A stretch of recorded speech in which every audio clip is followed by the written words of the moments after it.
Welcome to Compass Points, the weekly podcast for CompassKnox.com. CompassKnox.com is your best source for news and politics in Knoxville and Knox County.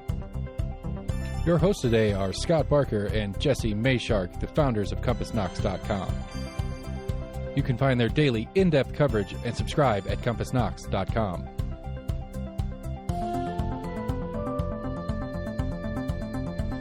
The Compass Point podcast is brought to you in conjunction with Almost an Agreement. Almost an Agreement is a layman's attempt to get a handle on the workings in government and politics that we deal with every day. Check them out at almostanagreement.com or subscribe for free on your favorite podcast provider. If you'd like to learn more about the topics discussed on today's podcast, go to CompassKnox.com and subscribe for in-depth coverage and much more.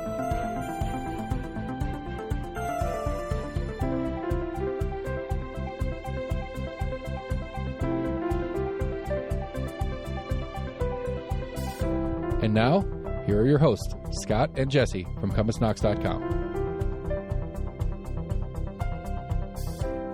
Welcome back to Compass Points, the weekly podcast brought to you by the fine folks at CompassKnox.com. Fine folks involved being me, Jesse Mayshark, and my friend and colleague, Scott Barker. How are you doing today, Scott? Doing great, Jesse. I'm glad you're back from your stint at the New Mexico Bureau of Compass. I don't know if I'm glad I'm back or not. New Mexico is beautiful, of course. Definitely recommend it to anybody who hasn't been. But the other thing is that I flew back from, it was pretty hot in New Mexico. It was in the 90s, but, humidity around, 3 or 4%. And coming back to East Tennessee this week was a bit of a grind. Yeah, we have the other 97% humidity here. Right. So it's all here. So I hope everybody's managing to stay cool, stay hydrated. We're taping this on Friday. We will be releasing it on Sunday. So if you're listening on Sunday, happy Juneteenth. Sunday is the actual day of Juneteenth, June 19th, of course, our newest federal holiday, and will be marked and celebrated officially on Monday. We're going to talk about that just a little bit later in the podcast. But first, we're going to get to the week in review. We did have a few things happen this week having to do with law enforcement, some conversation about violence in the community. We also had some interesting news come out about a new planned development in North Knox County. So we're going to talk about all of these things, and I guess, why don't you start us off with talking about our new city police chief who officially began his job this past week. That's right. The week kicked off with the swearing in of Paul Noel as the new police chief in the city. They had a ceremony at the Civic Auditorium. It was well attended, and he hit the ground running later in the afternoon. One of his first acts as police chief was to send in an application to a program called Active Bystander for Law Enforcement Training, and it's a program that he actually helped develop the prototype in New Orleans, and it's a kind of a peer intervention program. It encourages accountability among police officers, where if you're an officer and you see a fellow officer who is doing something questionable, you're encouraged to intervene to help him, or her, not to rat on them necessarily, but to make sure that they do things the right way, and vice versa. They're supposed to make sure you do things the right way. It's one of the reforms that Noel was known for at the New Orleans Police Department, where he spent 25 years, and so he has already started that, and he's or at least got the ball rolling on that. He also spent the rest of the week, a lot of it, meeting with his captains and all the lieutenants on the force to try to get a gauge of the leadership. He's going to have to fill 2 deputy chief positions right off the bat, and a third in the coming months when the retirement kicks in. So he is is taking an evaluation of his command staff, and one of the things about that is we have him scheduled to be on this podcast next week, so we'll ask him how that's been How it's all going. Yeah, It's a dangerous thing to announce a week in advance that we're going to have a guest because, of course, these things can always change. But we are looking forward to talking to Chief Noel. At this point, we are scheduled. Right. Especially I would imagine the job of police chief, if an emergency pops up, then he would have to bow out, and we would certainly want him to attend to an emergency over hanging out with us on Zoom. So, but I will say it'll be interesting to see. I think his relationship with local media is important. That's important for any police chief, because, as we all know, law enforcement agencies inevitably run into controversies of one kind or another. They can be internal, they can be external. And how they manage the communication with the community and with the media, not to put ourselves up on too much of a pedestal, but I do think that that's important. And so you've had the opportunity to talk to him. Obviously, you cover that beat. I'm looking forward to that conversation because, I think it's probably going to be important for him to get off on the right foot with all of us. Yeah, my initial impressions, I've spoken with him a couple of times, and observed him a little bit, and of course we'll get to know him a little bit more next week. He's very personable. He does have he's got a command presence that I think will go far with KPD, at least with the rank and file officers, and he is personable. He does seem open, but like you said, it's the honeymoon. Right. Nothing bad's happened on his watch yet, so. And that inevitably happens. It's the nature of law enforcement. So sure. That will be interesting, and I'll look forward to talking with him more as well. All right. Also, this past week, we had an article that I did, which you can find at CompassKnox.com, available to all of our subscribers. You can find subscription information on the website. Talking to Corin Rivetti, who's the co-director of the Knoxville Center for Reproductive Health, which is currently Knoxville's only operating abortion clinic. They provide other services too, but that's their primary service. And she and the clinic are basically preparing themselves for, I think, what we all expect is going to be a reversal probably of the Roe versus Wade opinion when the Supreme Court rules in the Dobbs case, which could happen this coming week, could happen essentially any day. She talked about how, Tennessee is one of the states that has what they call trigger laws, which means that if the Roe versus Wade decision is ever substantially overturned, essentially abortion will become illegal in Tennessee. It would take 30 days for the trigger law to kick in, but there are actually other laws that the legislature has passed. Our legislature in recent years has passed sort of a whole raft of anti-abortion legislation anticipating a possible reversal at the Supreme Court.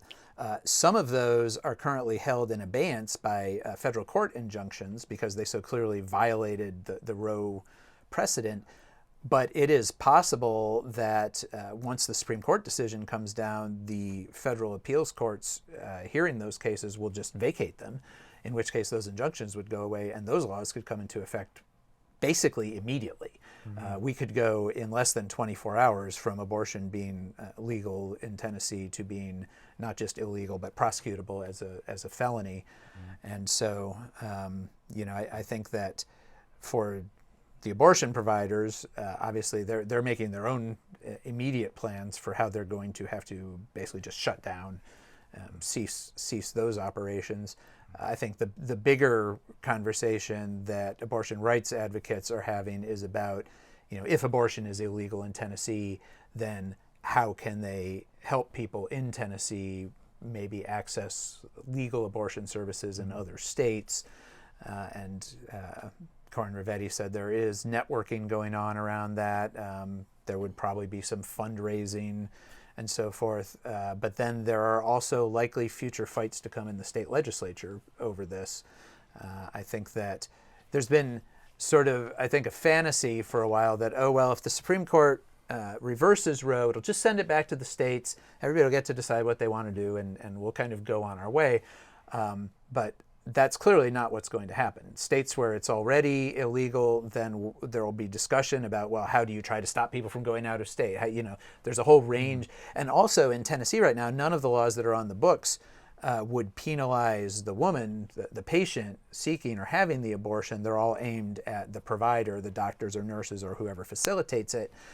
But that's not likely to stay that way. That's one thing that Corin told me, that abortion rights supporters very much expect that there will be inevitable efforts to penalize the woman, the patient as well, especially in a case where, say, you receive abortion medication like RU486.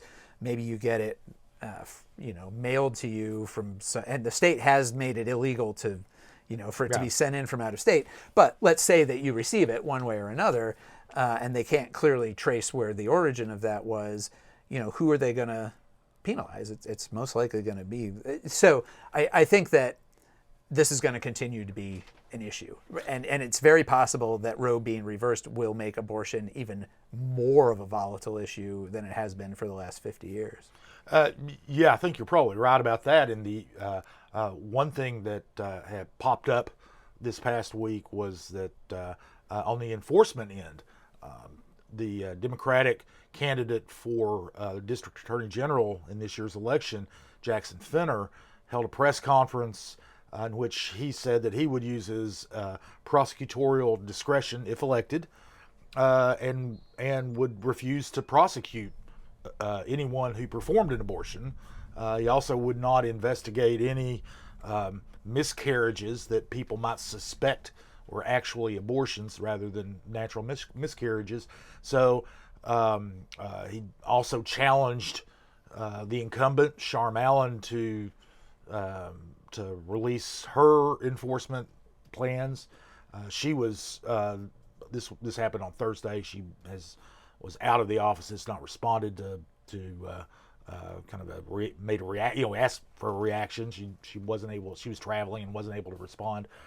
But that's another option, in states and in areas, Memphis and Nashville, that are primarily Democratic, and where the prosecutors might not choose to prioritize choose to make that a priority.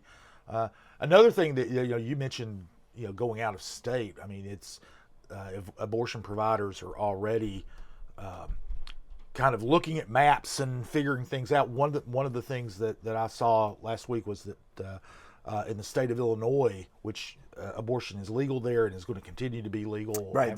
Illinois has actually passed a law positively asserting a right to abortion. And they are abortion provider in Illinois is building a clinic in the southern tip of the state to serve people from Tennessee, West Tennessee, Western Kentucky, Arkansas, and North Mississippi, who for them that would be the closest place to go. So women in Jackson and Nashville and Memphis would have to go to Illinois as the closest place. Right. And we can imagine some of the things that could lead to. You could have anti-abortion protesters at those places looking for people's out-of-state license plates so that they can report them. I mean, this is probably going to get complicated and kind of ugly, but yes, I guess it'll be complicated, that's for sure. Yeah. So on a completely different topic, you had an interesting article this past week about Belltown. What is Belltown? Belltown, right now it's a farm. And it's in North Knox County, on either side of Emory Road, just west of Clinton Highway, basically between Powell and Carnes. A local developer, Smith Built Homes, is going to has come up with a concept plan to build a community there, a 1,100 residences, a commercial area, a park, it's a huge development in North Knox County, and it would really, I mean, it's the size of a small town, Yeah. essentially. I mean, when you go by the average household size in Knox County, it's basically plopping down, a city the size of Materville in North Knox County. And it would include some commercial. Yes, it development as it well, does right? does have commercial development in it, and one of the that's a key part to where we're going next. This is being considered under a relatively new process. In fact, it's the first one in Knox County so far to go through what's called a planned development process. And planned development basically is one of those things that gives developers more flexibility in exchange for them doing things that are good for the community. We can. And they don't have to get rezoned under planned development. Right. Right. Planned development isn't a zone. Strictly a zoning matter. This land is zoned, I believe, agricultural.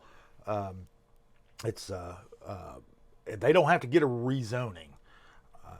What they do is they go through this process, and it allows developers to do something that is not currently allowed in that zone. As far as density goes and development and all that, but they have to build to a certain higher standard, and they have to provide amenities for the general public as well. And it all has to be approved by the Planning Commission. It has to be approved by Planning Commission and County Commission. So it's not a quick process. What they've done so far is the first step of it is to develop a concept plan. So nothing's written in stone or anything, and they presented it to the Planning Commission last week, or actually week before last, and talked about it. It's interesting that the northern 2/3 of the property north of Emory Road is all residential, various types, all different price points. There's large houses that will end up being about 4,000 square feet. There are others that are more like a city neighborhood where they have, the houses would be built close to the street with front porches and an alley behind for parking access. And then there are other areas will just be traditional subdivisions, the way you think of. The commercial development and the multi-family developments, and they'd have some of those too, would be south of Emory Road, and also along the Beaver Creek watershed. They would build a park. They want to build a park and donate it to Knox County, and so anyone in the county can use that park. That is their proposal. Residents in the area, like the residents in many areas where large developments like this are proposed, are already lining up against it because of traffic. You go out to that stretch of Emory Road's 2 lanes. TDOT has no plans at this point to make any to widen it or do any kind of major upgrades. So the improvements would have to be made there.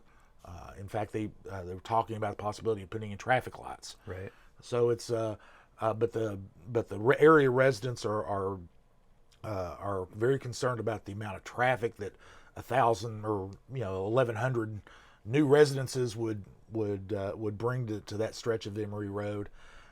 They also, it's also a nice place. I've been out there. There's a lot of woods on the property. There's open fields, very bucolic area. So and they want to, the people who live out there now want to keep it that way, but some kind of development's going to go there. Right. We just don't know if this probably one's not going to stay that way. Yeah. Well, and I think this is also an opportunity for us we had a question from one of our readers on the Facebook page for Compass subscribers, one of the many amenities available to Compass subscribers. And somebody asked if we could talk a little bit about the difference between planned development, which this is under that, and planned residential, which we've also talked about recently. And planned residential is a zoning code under the county's, yes,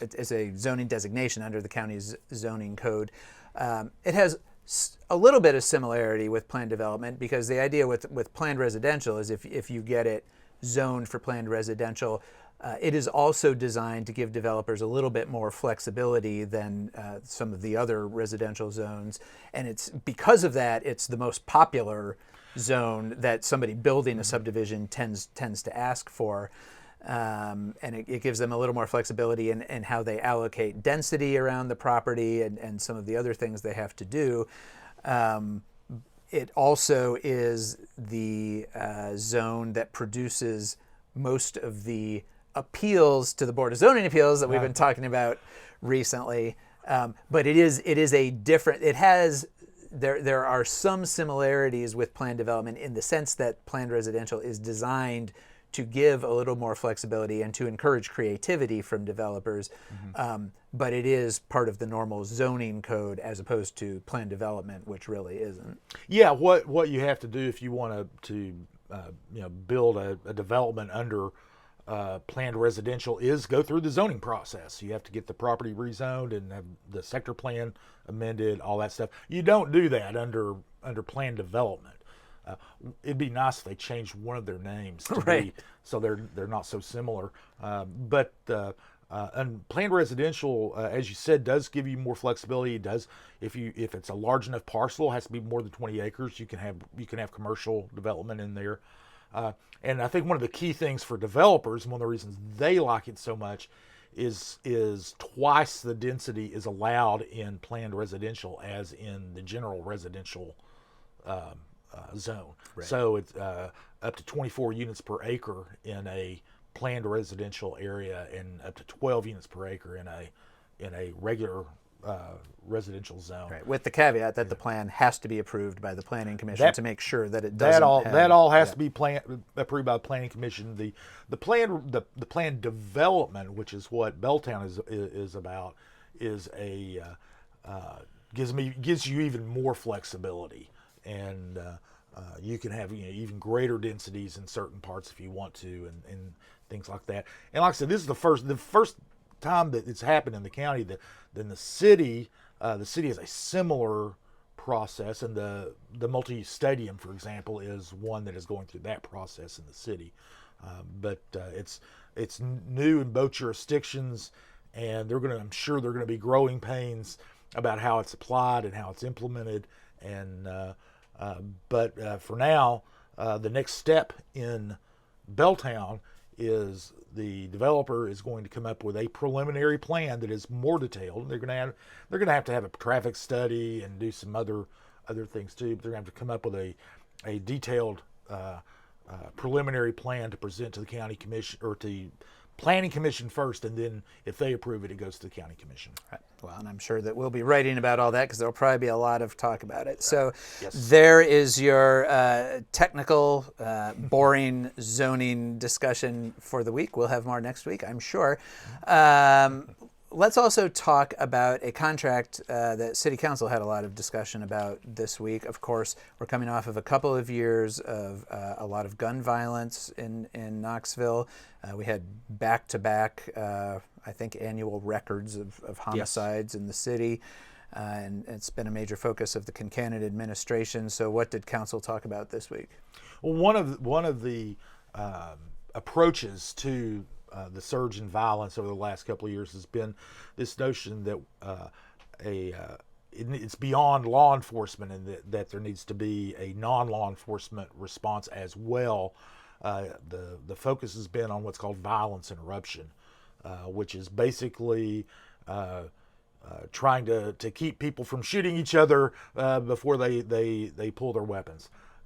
And there's been a lot of discussion about it. There are some small community groups that have tried to do some in this field, but what it was approved by City Council on Tuesday was the first real comprehensive approach. And what they've done is they're going to be spending $450,000 to set up a new organization called Turn Up Knox. And Turn up, not turnip, right? No, not turn up. up. Yeah, it's not turnip. Like you need to turn up. That would have something to do with the farmers market. No, this is Turn Up Knoxville, I don't know how they came up with the name. It's one of the questions I have for them, and I should have asked the other night, but I didn't get a chance to.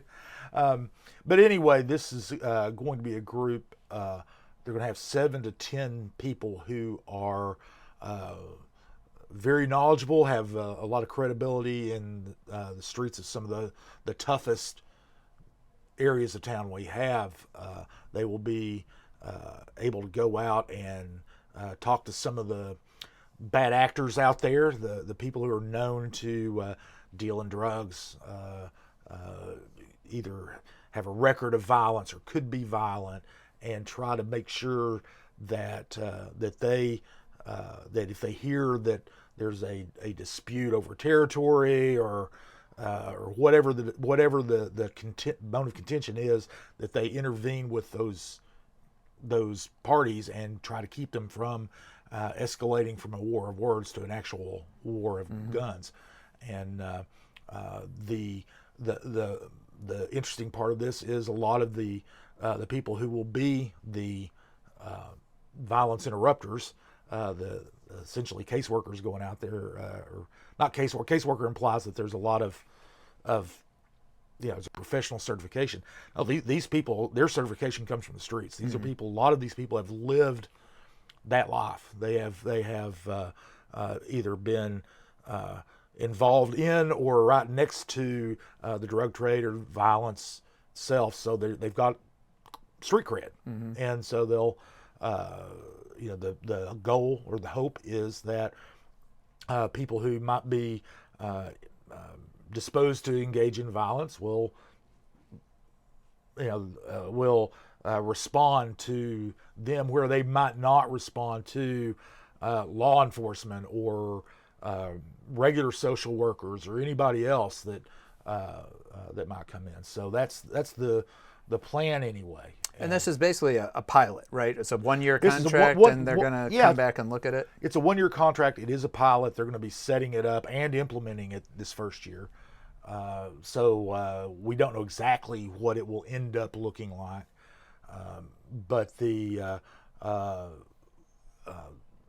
LaKenya Middlebrook, who is in charge of she's the public safety office director, is going to be overseeing that. It doesn't have anything directly to do with the police department, although Chief Noel said Tuesday that he would that communication with the two groups would be good, but they're not part of the police department.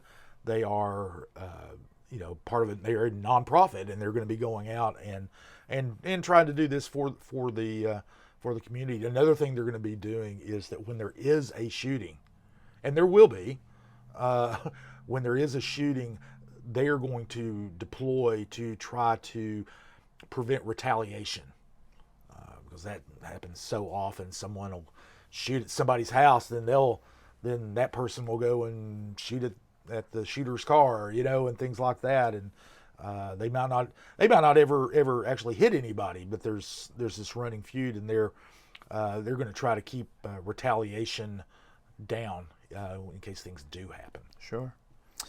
All right. Well, we are now coming up on our interview segment for this week, which actually has to do with another contract that City Council considered. Our guest is going to be Jerry Vagnier with the McNabb Center. And Scott, you want to set this up for us?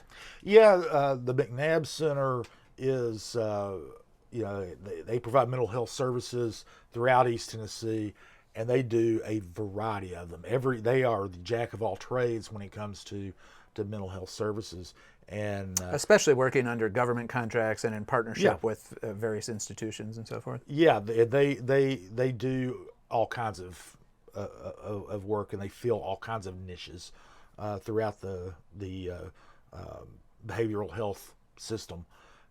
What they're going to be doing is they're going to be in charge of the new acute and behavioral health clinic that's going to go in as part or as next to the public safety complex in North Knoxville at the former campus of St. Mary's Hospital. On Woodland Avenue, there's a standalone surgery center there that's going to be converted. The McNabb Center is going to spend $4 million, most of that's grant money from the state, to build out, to renovate that, to provide this clinic. And then they are leasing it for $1 a year. But they're going to be managing that. University of Tennessee Medical Center and Team Health will be kind of doing the medical acute care side, and McNabb Center will be doing the mental health side. And there'll be anyway. We talked to Jerry about that, and our interview is coming up, and he talks about that and other things that McNabb Center does. All right, let's go to the tape.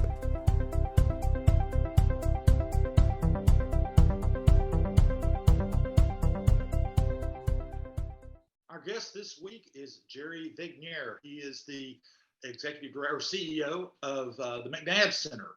And the McNabb Center is pretty much the utility infielder, since everybody's a baseball fan these days with UT, the utility infielder of the mental health care network in Knox County and East Tennessee, with all kinds of programs serving, I believe, 40,000 or so East Tennesseans every year. Welcome, Jerry. Thanks for joining us. It's good to be with you guys. Thank you for having me. Well, great. There are a couple of new initiatives that the McNabb Center is involved in. Want to touch base with you on those. The first one is the behavioral and acute care center that will be going in at the former St. Mary's Hospital campus in North Knoxville. The center is partnering with the state of Tennessee, the Knox County, and the city of Knoxville to create this. Wanted to first ask what gaps it's going to be filling in the continuum of care, and then also how it's going to operate. What exactly will you be doing, and the types of patients you'll be seeing there? Right. Well, this is really a unique venture, and it really is a joint venture between all the entities you just described. If you think about the gaps in our current community in Knox County, we have wonderful hospital systems in our community, and they're terrific partners.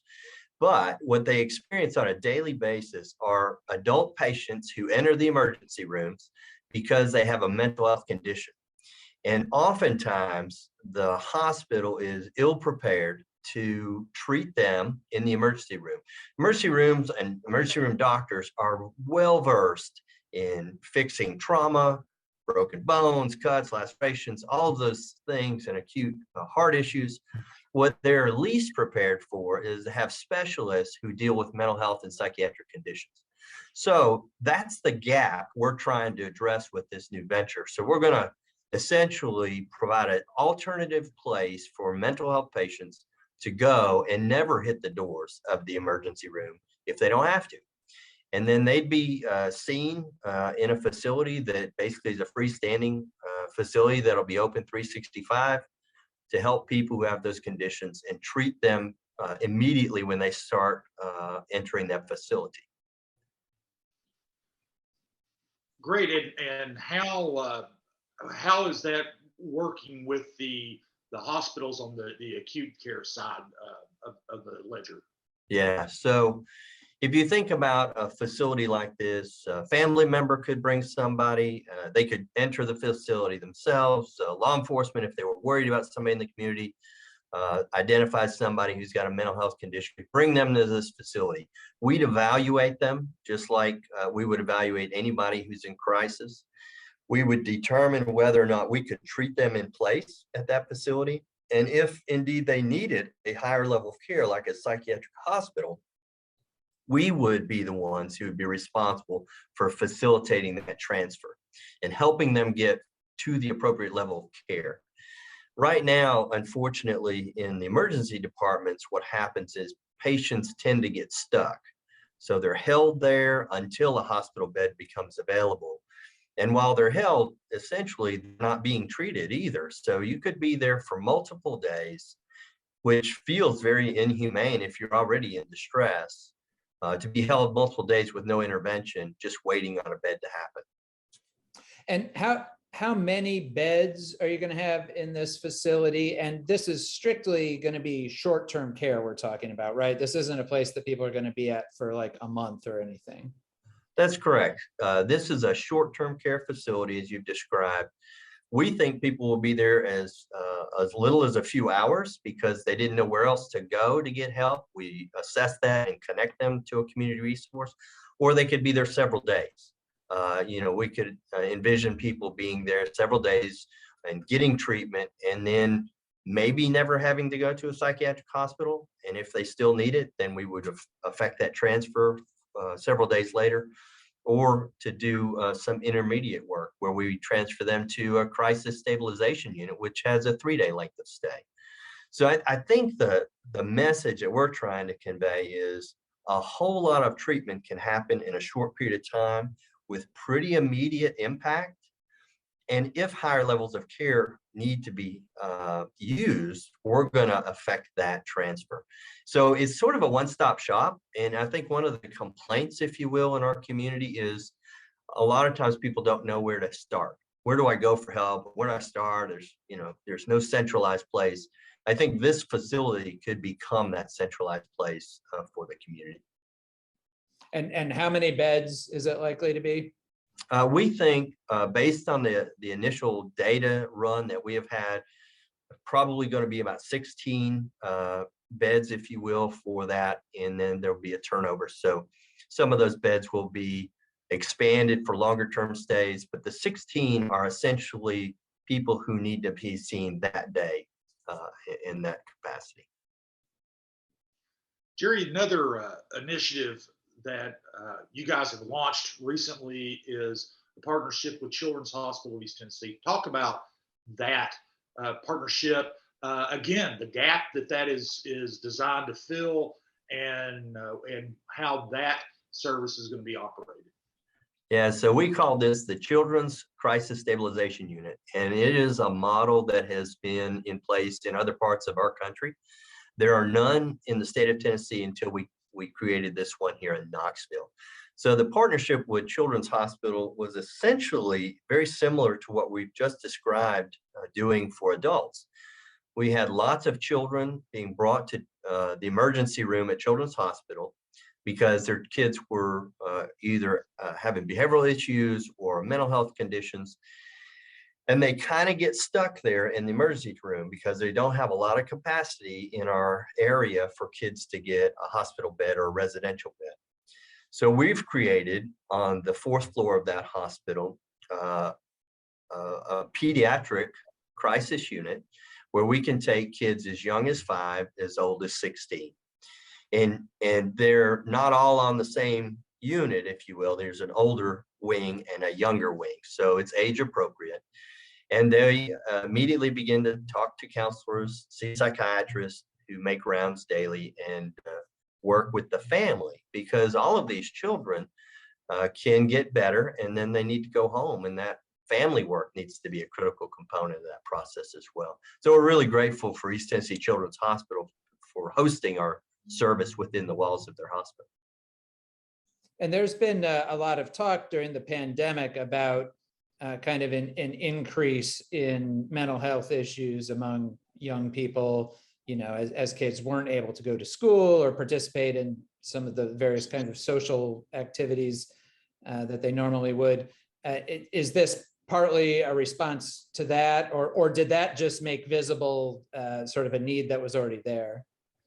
Yeah, this has been a rather chronic issue for Children's Hospital for a while, and it got exacerbated by the pandemic because a lot of the places that families might have taken their children to before were sort of shutting down, if you will, or wouldn't see people as readily face to face. So it did amplify the problem for the hospital. And, Children's Hospital is sort of a beacon in our community for where you go with your child if they have a problem. So it's very natural for that to happen. What we have seen is there are more children who are needing help, and we're trying to respond to that. And this is one of the ways that McNabb is trying to respond to that community need. And I have to give a lot of credit to Matt Schaefer, the CEO, when he came to town a short 2 years ago This was the #1 issue on the hospital's agenda. And he asked the McNabb Center if we could partner. We went out and made application to the federal government with the Substance Abuse Administration, and were awarded a $5 million grant to do a demonstration for a couple of years. And people wonder, when you say that, what happens after 2 years, right, when that grant goes away. And we've already engaged the Division of TennCare and the Department of Mental Health to talk about what their ongoing funding would be for this service. So if we have good data, we have good results, I think we'll have state investors in this same service. And speaking of services for young people, yet another program that you all recently launched is the Elevate High School program for basically young people with substance abuse issues. And I think that just completed its first year of operation. How did that go the first year? It's been a pretty remarkable year. When you think about putting together a collaborative educational environment.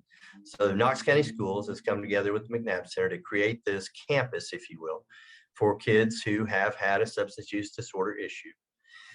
And it's been fun to figure out how that's supposed to work well for the student, because you want the education to be upfront and be centerpiece, but everybody knows the treatment will sustain them. So those two pieces coming together has been fun to do.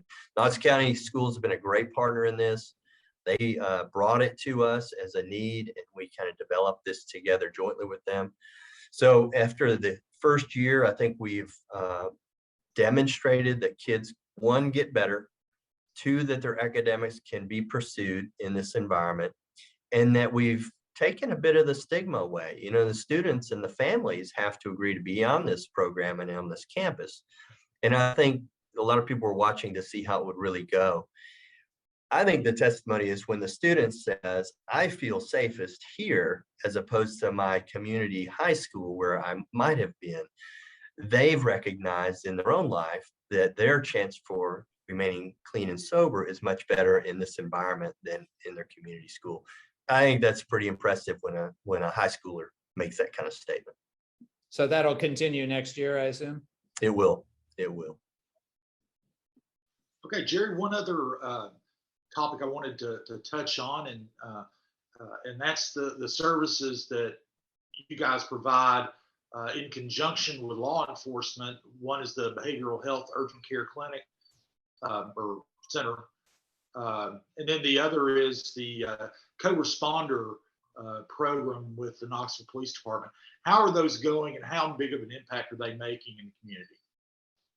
Yeah, they're going well. I'll tell you, to have mental health and the criminal justice system come together is transformative in our community. So the Behavioral Health Diversion Center, where somebody can have a low-level misdemeanor charge and be seen in the community, normally would go to the correctional facility run by the Sheriff's Department. In lieu of that, they come to our diversion center and have the opportunity to dry out if they are intoxicated, and they have opportunity to receive mental health treatment if they have a mental health condition. It's been interesting now that we have been doing this for a number of years. We're seeing on average 500 to 600 adults every year. And for that population, that means there's never a cost to our community to incarcerate those folks. And if you think about it, the cost to the community to incarcerate somebody is about $75 a day. So that adds up pretty quickly in the way of cost savings to the community. Not to mention that we're actually treating people now and helping them get better.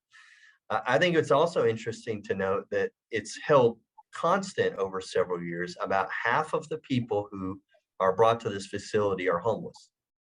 And in our community, it's one of the hottest topics. So we're already doing things with the homeless population and decriminalizing their behavior and helping them get back on their feet.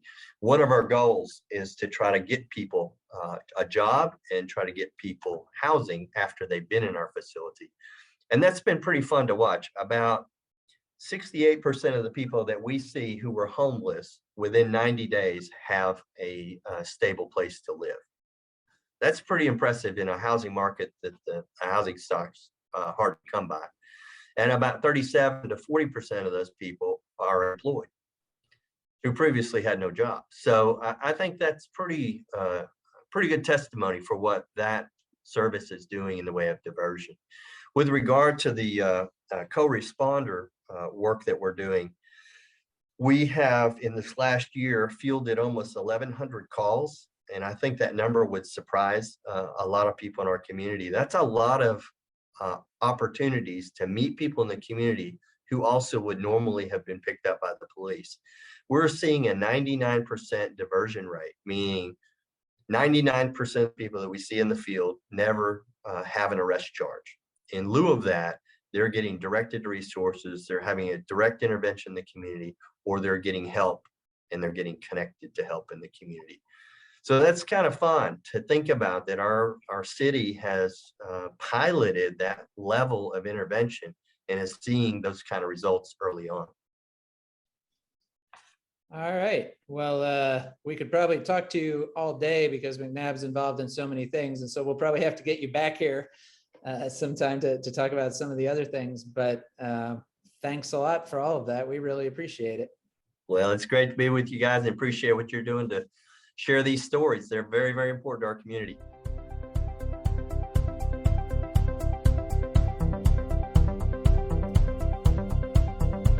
All right, and thanks again to Jerry for talking with us. I'm sure we will be talking to him again in the future. Now we are to the reader question portion of the podcast. On Thursdays, we invite subscribers on our Facebook page, which is, again, only available to subscribers. And you can subscribe at CompassKnox.com. And we ask people if there are any particular issues, topics that they have questions about, things they want to hear us discuss. We talked a little earlier today about how hot it has been this past week, and is going to get hot again in the coming week.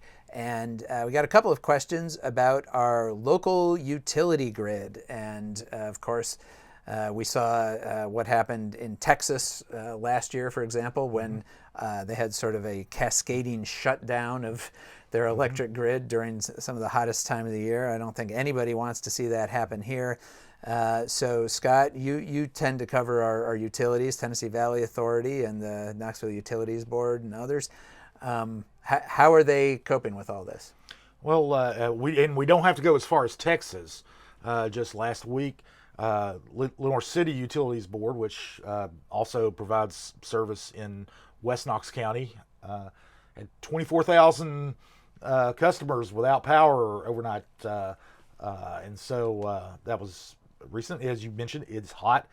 TVA actually set two records last week for power output, and for one day asked the local utilities to use less, and it stabilized pretty quickly. But we were pretty much on the edge there, and the question about the grid is interesting. And one of the things about power distribution is it's really not one grid.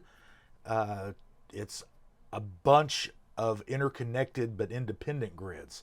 TVA, sends power, electricity out over the whole high voltage lines, but then they've got 153 utilities, local utilities, who have their own grids, who actually take the relay and bring it home to the customers. And at this point, the electricity distribution industry, or the power industry, is going through a transition from basically analog to digital, and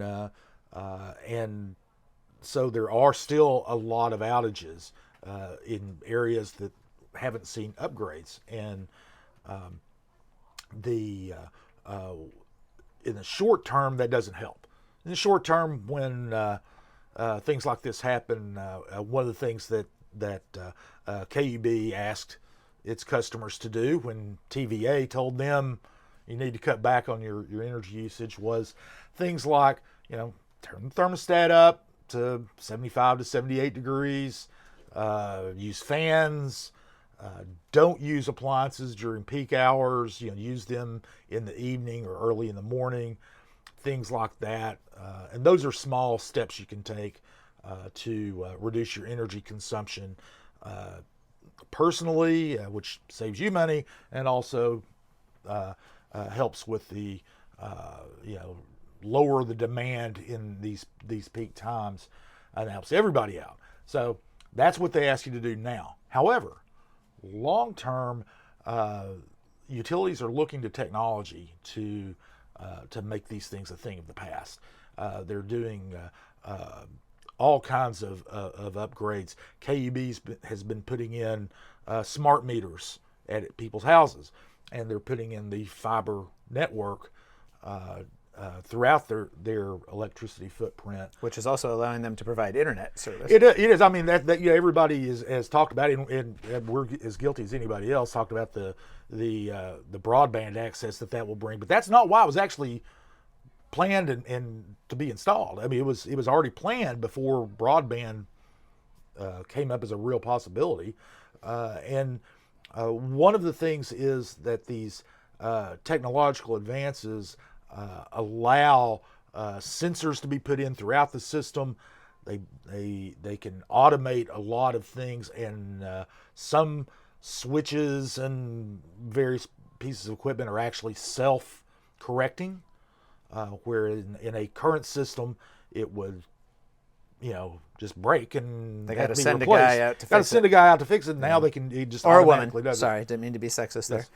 Men and women work for KUB. And so a lot of these things can be automated. One of the big things to prevent something like happened in Texas and LCUB is whenever there is a disruption in the system, the smart grid can redirect power distribution automatically.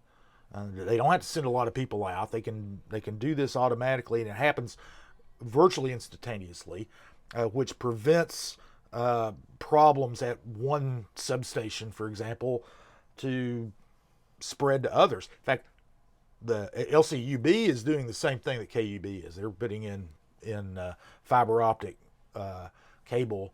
Of course, they just started, and just as KUB has, and their outage in West Knox County last week involved 4 different substations. Mm-hmm. Well, the goal, is you can't always eliminate outages, is to keep that localized to just one, and the smart grid will, in theory, do that. So the outages, while they won't be eliminated, will be hopefully localized and limited in scope. All right. So I guess in the near term, maybe watch that thermostat a little bit on these hot days. I know it can be hard. I'm not going to ask Seth what he's got the thermostat set in here right now. It feels pretty cool. It's very comfortable. But in the longer term, there are technological solutions, they hope. Yeah, well, the smart grid does not cool you down this afternoon. I mean, that's right. just not, that's going to help down the road, but staying in the shade, staying in the cool, having a nice cold drink, and turning on a fan. There are worse ways to spend an afternoon. Amen. All right. Well, we will be back with another reader question next week. And if you are a subscriber, you can go to the Compass Colloquy Facebook page and let us know what you'd like to hear about. Okay, so looking ahead to the coming week, we start with a holiday, right? What's going on for Juneteenth this year? Juneteenth has been events all through the weekend. Since this is launches, the broadcast launches on Sunday, we can talk about Monday, which is the official holiday. It's a federal holiday. In the future, it'll be a city holiday. Having the main event today is the MLK commemoration / Juneteenth parade in and East this is the Knoxville. parade that traditionally for years was held on Martin Luther King Day in January. Mm-hmm. And I think they initially moved it during the pandemic, but then once Juneteenth became a holiday, it seems like maybe they decided that June is a friendlier time to have a parade than January is. Well, pick your poison. It's very cold in January. It is very hot in June. But Juneteenth is a very special day in the African American community, especially, and so they are going to have a parade. Begins at 10 o'clock. They step off at Chilhowie Park at 10. They'll go down Martin Luther King Jr. Boulevard or Avenue and to Dr. Hardy Park in East Knoxville, and then they're going to have a party the rest of the afternoon. It's going to be a big celebration. They have music.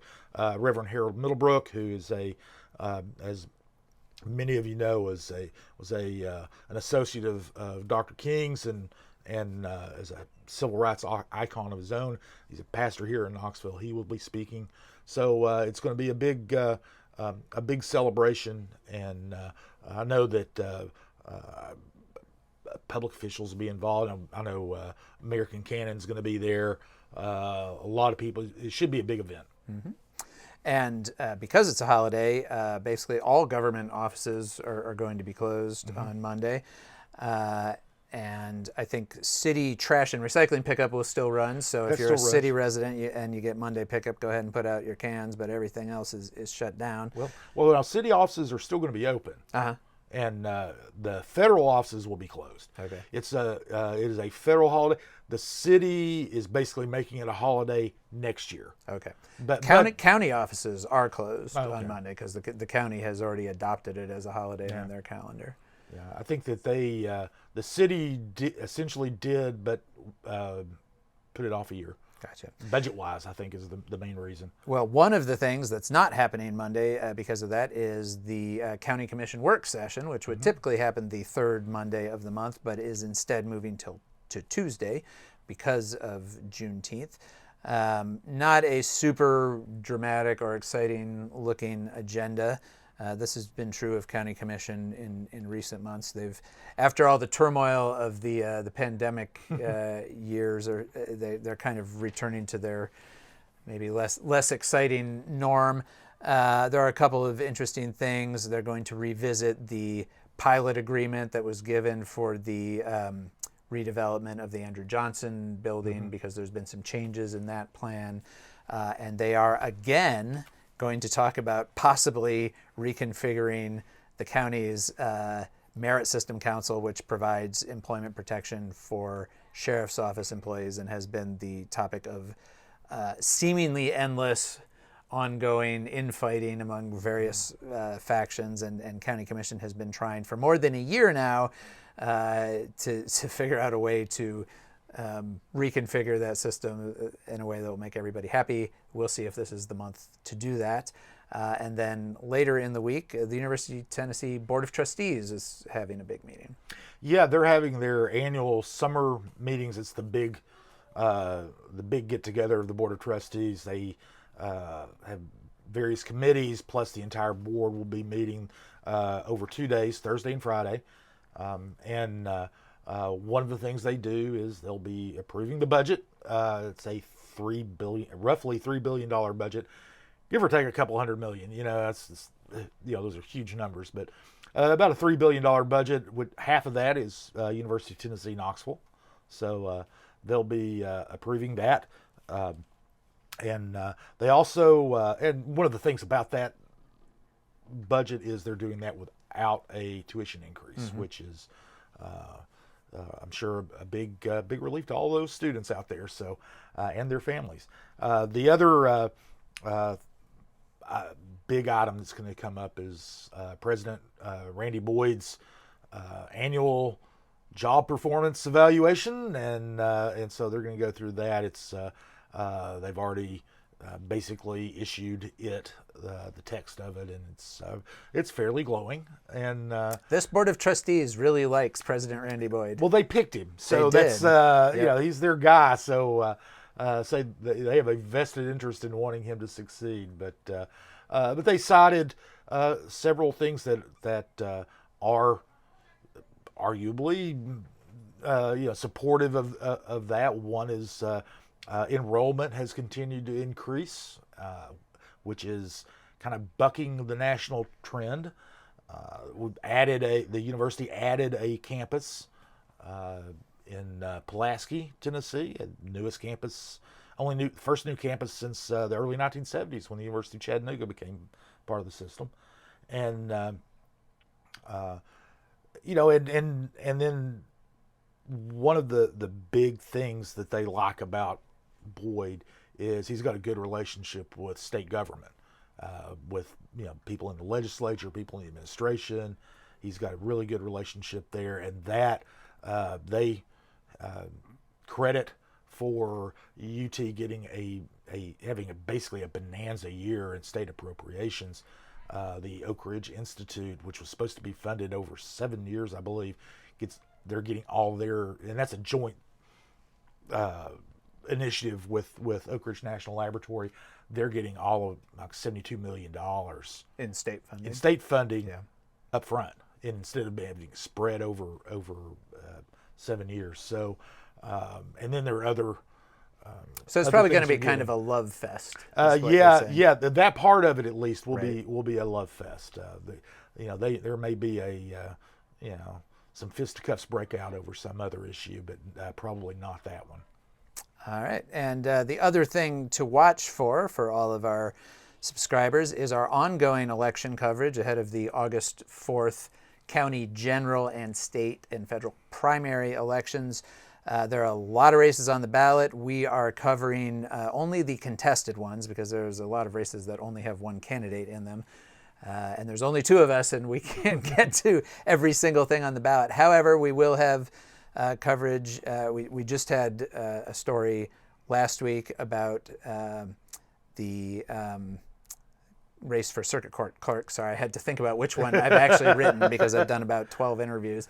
And then we'll have a story about the trustees race and some of the county commission races coming up as well. And so I guess that wraps it up. You got anything you want to send us out on, Scott? Not really. We're going to have had several other things coming up that'll be interesting. We will be, like we said, next week. Hopefully, we'll have Chief Noel here. We'll also probably have another story on his first few days in office as well. Hopefully, that will come together next week as well. All right. Well, thanks for listening. Thanks for reading. You can go to CompassKnox.com and find all the subscription information there. Welcome to Compass Points, the weekly podcast for CompassKnox.com. CompassKnox.com is your best source for news and politics in Knoxville and Knox County. Your hosts today are Scott Barker and Jesse Mayshark, the founders of CompassKnox.com. You can find their daily in-depth coverage and subscribe at CompassKnox.com.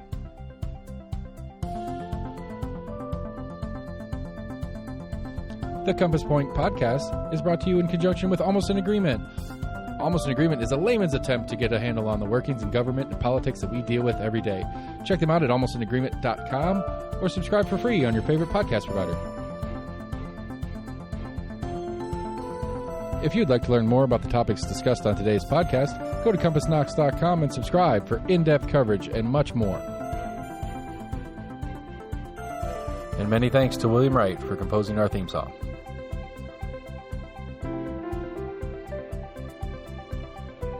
Compass Points is a partnership of Barking Shark Media and Barbarian Productions, and recorded by Lord Seth A. Barber at Barbarian Studios, Knoxville, Tennessee.